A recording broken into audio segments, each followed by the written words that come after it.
And really, it's like full circle, this Jesus story thing to meeting people who have Jesus stories just like yourself and getting to do all this stuff. But, I grew up in church and we went to church every Sunday. And so God's always been a part of I'm so thankful my parents took me to church every Sunday. But just like a lot of us, I had to figure it out on my own. And so went through high school and college and kind of living life the way I wanted to live it. And always been the center of attention type of guy. And but used to be for myself, right? For Yeah. selfish reasons, and always the life of the party, if you would. And for a long time, the party was a different type of party, than Yeah. what we throw now.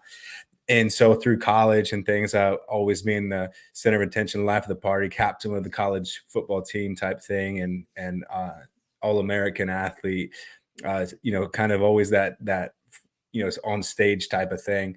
I didn't realize how selfish it was and how much it was messing with my life and other people's lives until I went to chiropractic school in Atlanta, Georgia.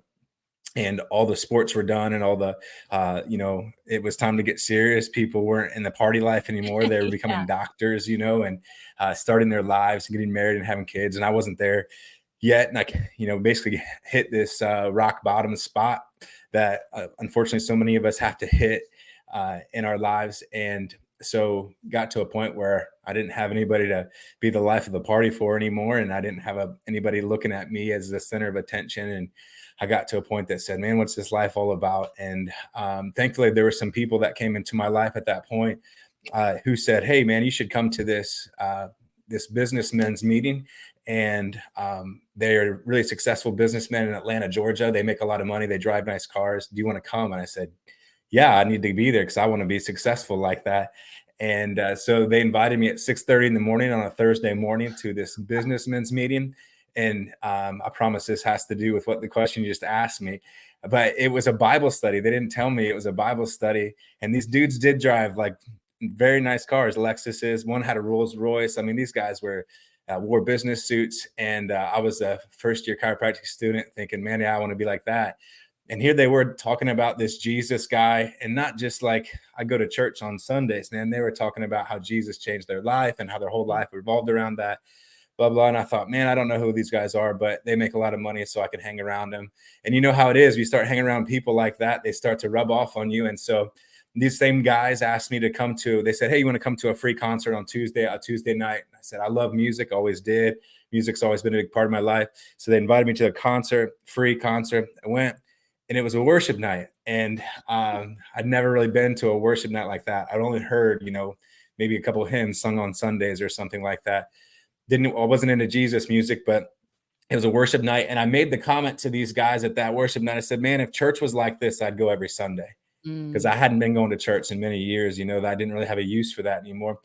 And they said, we'll see you on Sunday. And so then I got invited by the same group of guys to a chiropractic conference, because as successful chiropractic people, I went on a Friday night I can remember. And there was a guy named Dr. Pete Sulak there, a mutual friend of ours. And this was 15 years ago. And he's saying the same message still today. But he wasn't talking about chiropractic. This guy was talking about Jesus. And he was saying, man, talking about, he gave his salvation message at a chiropractic conference, so a business space, and they had worship there. And the rest is history. I mean, my life changed in that moment. All of the old party that when I just read the scroll at the beginning of this video where it said dope dealer to hope dealer, Yeah. I get a little choked up, because it's like, man, my life could have been so much different if Yeah. Jesus hadn't interrupted it at that point, right?